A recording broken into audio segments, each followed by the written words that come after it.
Israël a placé toutes ses représentations diplomatiques en état d'alerte. Y a-t-il encore de la place pour enterrer nos morts à Dakar? Les cimetières de Yoff et Saint-Lazare approchent la saturation. Chaque année, des milliers d'inhumations, peu de terrain disponible. À cela s'ajoutent les tombes maçonnées, une situation critique face à laquelle les gestionnaires réclament des solutions concrètes.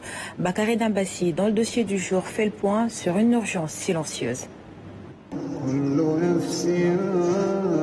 Toute âme vivante goûtera un jour à la mort qui clôt l'existence. Alors les cimetières offrent une dernière demeure.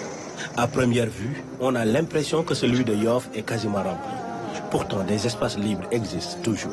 Depuis que je suis là, je n'ai pas ouvert de section même.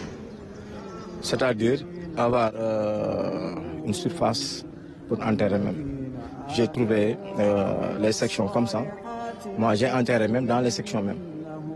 Il y a des espaces qui restent ici, il y en a beaucoup même. Je peux dire même ce cimetière jusqu'à 5 ans, 6 ans, 7 ans, même 10 ans, ça ne va pas être rempli, quoi. À quelques kilomètres de Yoff, les cimetières de Saint-Lazare. La situation est tout autre. On craint car le cimetière est en train de se remplir. À 99% des enterrements, on fait des caveaux construits, des tombes construites. Donc chaque tombe minimum occupe 1 mètre de large et 2,50 m de long. Ici à Dakar, pratiquement dans la région de Dakar, il n'y a que Saint-Lazare qui fonctionne pour les cimetières chrétiens. Il y a des personnes qui sont inhumées dans des tombeaux maçonnés. Cela pour mieux gérer l'espace. Il y a de ces personnes, ils viennent dire qu'ils veulent mettre côte à côte avec leurs parents. Depuis que je suis là même, à 80% même, on a enterré des personnes dans des constructions, dans des tombes qui sont construites. C'est pour ça qu'on n'a pas touché l'espace restant du cimetière pour le moment. Il y a un autre phénomène qui complique la situation. Les enterrements hors commune, ça part jusqu'à 143, le nombre, par 3 mois. Les autres, on est jusqu'à 1000, les 3 mois. C'est des gens qui habitent à Dakar, qui ont déménagé à Kermassar, ou bien Pikine, Djembel. Parfois même, on les amène dans les régions même, pour les enterrer à Yoff. Pour Saint-Lazare, un changement s'impose dans la manière d'inhumer. Est-ce que le clergé sera d'accord pour ça? Donc nous avons proposé des enterrements verticaux, c'est-à-dire élevés plus haut au lieu de les enterrer sous terre.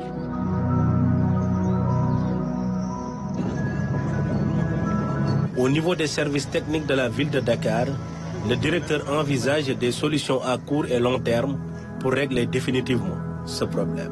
Sur la réserve qui va être aménagée bientôt, il ne serait plus permis par exemple de faire des constructions et là on va uniformiser carrément la façon d'enterrer comme à la Baqiya de la Mecque, et cela va permettre d'optimiser, mais ce n'est pas suffisant. Mais une solution définitive serait peut-être de trouver d'autres espaces. L'espace qui a été récupéré au niveau de l'aéroport de Yoff. À Yoff, c'est le grand rush. Par jour, on y enterre 17 personnes en moyenne. Tandis qu'à Saint-Lazare, on compte au moins 3 au quotidien. Le cimetière des abattoirs sur la corniche ouest est fermé depuis le début des années 70. Bel Air accueille quelques défunts dans des caveaux réservés. Les autorités sont interpellées afin d'ouvrir d'autres sites